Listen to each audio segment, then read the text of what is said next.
Deputy Prime Minister Nick Clegg, along with Sir Richard Branson, is speaking at a conference about his party's plans to decriminalise the possession of all drugs. Now, he's proposing that people caught with drugs for personal use only won't face criminal prosecution, but instead would just maybe receive a fine. So we're asking this morning, or today, should drugs be legalised? It's a tough call. It's a tough call. Because there's no doubt that drugs cause an unbelievable amount of heartbreak and distress. But I agree with Nick Clegg that it's a medical issue, not a justice issue.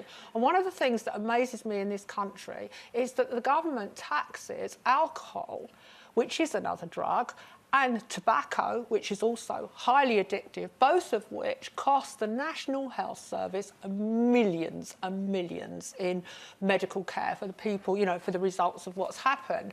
But if the government legalised drugs and sold drugs in places, remember those old places called off-licences when we were, you know, growing up? If they legalised drugs and sold them and controlled the quality, and then they could tax them and make sure that they did not contain harmful elements, and then the government would earn millions in revenue like they do from tobacco.